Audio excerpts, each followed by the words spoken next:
नमस्कार। मैं अरुण के शर्मा, एनालिस्ट वन थॉट।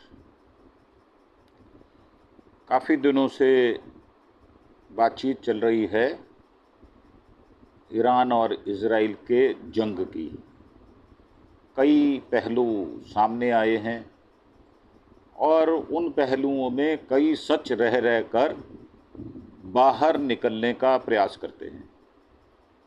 अब उनमें ये भी सच है कि उनके 3 न्यूक्लियर के प्लांट जो है वो ध्वस्त कर दिए गए और ट्रम्प साहब क्लेम कर रहे हैं और खामेनी जो हैं वो कह रहे हैं कि हमारा कुछ बिगड़ा नहीं भाई साहब, हमने तो तमाचा मारा है। अब इस बीच में एक न्यूज़ है, उसकी सूचना आपको देना अति आवश्यक है। और एक सूचना हमारी है कि आप हमारे चैनल को कंजूसी से सब्सक्राइब ना करें, दिल खोल कर करें और ज़्यादा से ज़्यादा करें। तो हमारा ये जो चैनल है अरुण के शर्मा एनालिस्ट वन थॉट, ये आपकी जानकारी को आपको अपडेट रखने के लिए है। तो इसलिए सोच सोच कर इसको सब्सक्राइब ना करें, अपने सज्जनों मित्रों से कहकर इसको जल्दी जल्दी और ज़्यादा से ज़्यादा संख्या में आप हमसे जुड़ने का प्रयास करें। उसके लिए आपको सब्सक्राइब करना होगा, कोई कीमत नहीं देनी होगी। अब हम आते हैं मुद्दे पर। तो ये कहा जा रहा है कि अगर इज़राइल को ना छेड़ा गया होता तो हो सकता है इज़राइल 20,000 मिसाइलें और बनाने वाला था और बना लेता। और इजरायली प्रवक्ता ने कहा है कि परमाणु हथियारों का खतरा टला है। ये कहना जल्दबाजी है। तो क्या भाई साहब डर रहे हो क्या? भाई खतरा तो नहीं टला, वो देश है, समृद्ध देश है वो। तो जिस कोशिश से आप उसको हटाना चाहते हैं वो नहीं हट रहा, काम तो करेगा। अब आप एक पावर हैं और अगर वो पावर नहीं है तो पावर बनने का प्रयास करेगा। तो ये आप कैसे कह सकते हैं कि खतरा टला नहीं? खतरा जब तक दुनिया है, जब तक ये संसार विचरण कर रहा है, खतरा हमेशा बना रहेगा। अब उन्होंने कहा कि हमने आखिरी पलों में ईरान को परमाणु बम बनाने से रोक दिया, हमको ईरान की बैलिस्टिक मिसाइल बनाने से रोकना चाहते थे। तो भाई साहब उनके पास टेक्निक है, बना ली उन्होंने। वो 20,000 बैलिस्टिक मिसाइल बनाने वाला था। इज़राइल बहुत छोटा देश है, हम भारत की तरह नहीं हैं। ईरान अमेरिका से बहुत बड़ा है और इज़राइल जैसे छोटे देश के लिए वो बहुत बड़ा खतरा है। इसलिए ये कहना करना ज़रूरी था जो हमने किया। तो फिर परमाणु हथियारों का खतरा टल गया है, ये कहना जल्दबाजी होगी। तो आपको तो किसी ने नहीं कहा कि आप जल्दबाजी में कोई बयान दें। हमारा तो कहना है आप सोच समझ कर दें, जान कर दें और उसको खूब अच्छी तरह तोल लें अपने देश के हित में, तब आप बयान दें। तो ऑरेन मार्मस्टीन इजरायली विदेश मंत्रालय के प्रवक्ता हैं और उन्होंने कहा कि ईरान 12 दिन जो जंग चली उसमें सीज़ फायर और इसमें अमेरिका के रोल पर भी बातचीत हुई। अब वो कहते हैं कि ईरान और उसके प्रॉक्सी इजराइल को ख़त्म करना चाहते हैं। ईरान परमाणु बम बनाने के करीब था, हमने रोक दिया। इजरायली हमले के बाद वो कमज़ोर पड़ गया। अब ये वो कमज़ोर पड़ गया या मजबूत हो गया, ये तो आप जाने और इजराइल जाने। ये तो दो देशों के बीच की बात है। अगर वो मजबूत हो गया तो इसका मतलब ये नहीं कि आप कमज़ोर हो गए, और वो कमज़ोर पड़ गया इसका मतलब ये नहीं है कि आप मजबूत हुए। तो ये ऑरेन साहब हैं, इजराइल के प्रवक्ता हैं, LLB इन्होंने हिब्रू यूनिवर्सिटी से कर रखी है। अब इनका कहना कि सीज़ फायर लागू हुआ उसी दिन ईरान ने शरबा पर बैलिस्टिक मिसाइलें दागी। आपको लगता है सीज़ फायर लंबे वक्त तक टिकेगा? तो उनका कहना है कि ईरान ने ऑपरेशन से पहले, ऑपरेशन के दौरान और ऑपरेशन के बाद भी मिसाइलें दागना जारी रखा। इसी से ईरान की आक्रामकता का पता चलता है। तो भाई साहब शुरुआत किसने की? लोगों को समझना चाहिए कि इजराइल न सिर्फ ईरान के मिलिट्री, न्यूक्लियर और मिसाइल फैक्ट्रियों को टारगेट किया, भाई साहब आपने सिविल को भी किया है। झूठ बोलने से सच नहीं हो जाएगा। आपने उनके बहुत सारे सिविलियंस मार दिए। अब बदले में ईरान ने हमारे नागरिकों पर हमला करके उन्हें मारने की कोशिश की, तो साहब आपने भी की। उन्होंने मस्जिद, हॉस्पिटल, आम लोगों और बच्चों पर हमला किया। मैं आम लोगों के बीच में रहता हूँ, मैं सोसाइटी के लोगों के साथ शेल्टर में था, हम हमले की जद में थे। और ये फ़ोटो उन्होंने एक मुशर्रबा के सोरेका हॉस्पिटल की है, और ईरान ने इस पर बैलिस्टिक मिसाइल दाग कर तबाह कर दिया था। हमले के बाद ऑरेन हॉस्पिटल का दौरा करने पहुंचे थे। अब ये पूछा गया कि भाई ईरान के जवाब में इजराइल ने भी तो हमले किए हैं। अमरीकी ट्रंप ने गुस्से में अभद्र भाषा का इस्तेमाल किया। आपका इस पर रिएक्शन क्या है? आप क्या कहना चाहते हैं इस विषय में? तो उनका कहना है कि इजराइल मिडिल ईस्ट और पूरी दुनिया को अमेरिका और ट्रंप के इस तनाव में शामिल होने का शुक्रिया अदा करना चाहिए। अमेरिका ने जो किया वो ऐतिहासिक है। अब ईरान के साथ सीज फायर का प्रोसेस क्या रही, अमेरिका की उसमें कितनी भूमिका रही, तो कहते हैं मैं डिटेल में तो जाऊंगा नहीं, विस्तार से नहीं बताऊंगा, पर मुझे लगता है कि हम सीज फायर तक लंबे पहुँचे, और जब हम दो मौजूदा खतरों को पूरी तरह से हमने हटा दिया। ऑपरेशन राइजिंग लाइन इसलिए शुरू किया गया क्योंकि ईरान परमाणु हथियार बनाने जा रहा था। अब इसका कोई प्रमाण तो मिला नहीं है, और आप यूरेनियम पकड़ नहीं पाए, ना लीकेज हुई है।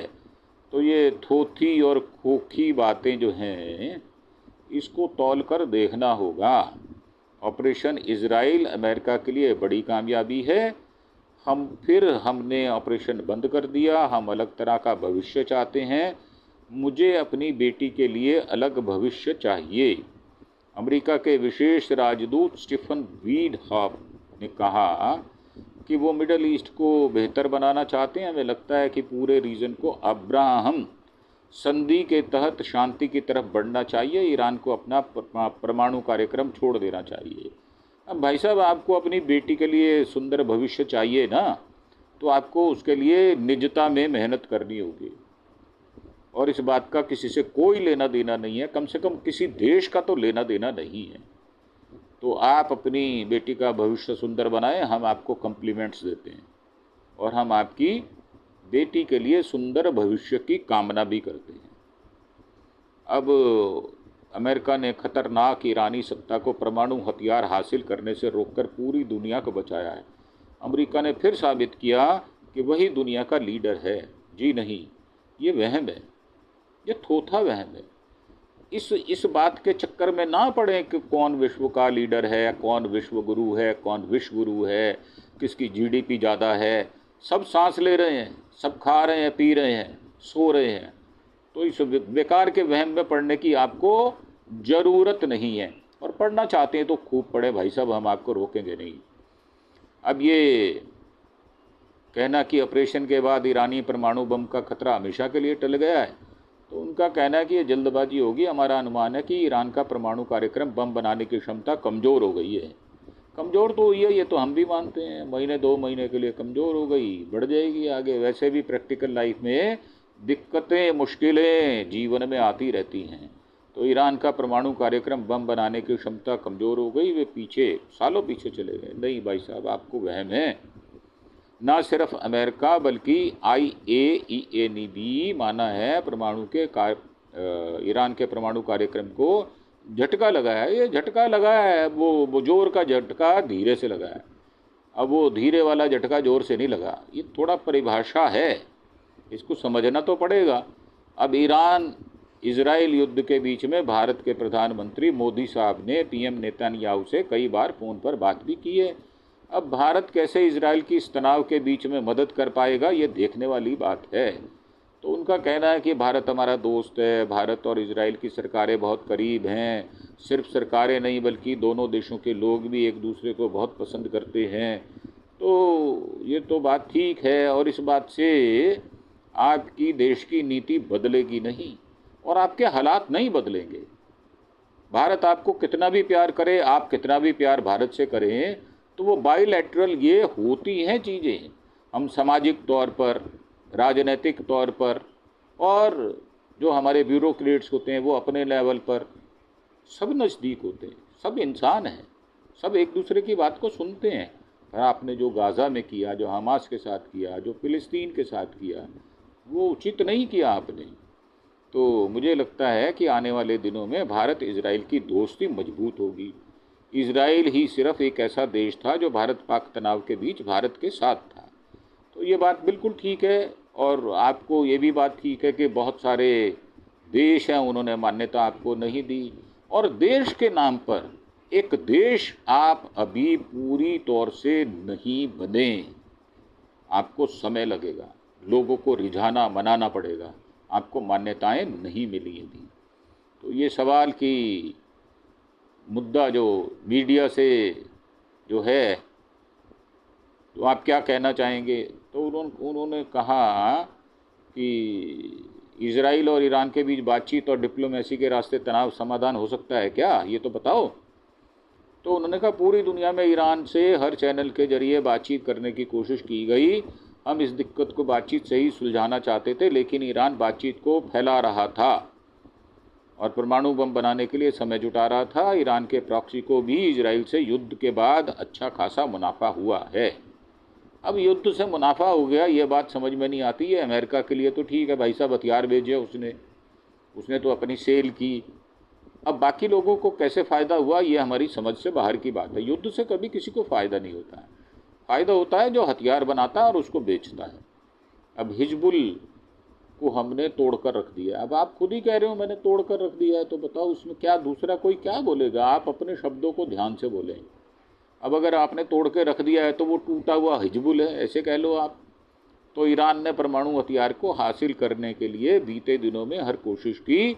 वो बातचीत में उलझाकर परमाणु बम बनाना चाहते थे। हमने दुनिया को सुरक्षित बनाने के लिए काम किया, क्योंकि अगर ईरान परमाणु हथियार हासिल कर लेता तो पूरी दुनिया के लिए खतरा था। अब ये तो भविष्य के गर्त में हैं ये सारी बातें। अब सवाल ये है कि गाजा की लड़ाई ख़त्म हुई नहीं अभी। 50 इजरायली हमास के पास हैं। कई देश इजराइल की आलोचना कर रहे हैं, और उन देशों को आप कहोगे क्या, ये भी तो बताओ भाई साहब। उन्होंने कहा कि पूरी दुनिया इसके बारे में बात नहीं कर रही। 50 इजरायली अभी भी बंधक हैं। अक्टूबर 2023 के बाद से इजरायली हमास की कैद में हैं। उनका हर रोज़ शारीरिक, मानसिक, लैंगिक स्तर पर जुल्म हो रहा है। हमें उनकी तस्वीर हर दिन देखने को मिलती है। हम चाहते हैं सबसे पहले 50 इजरायली बंधकों को छोड़ा जाना चाहिए।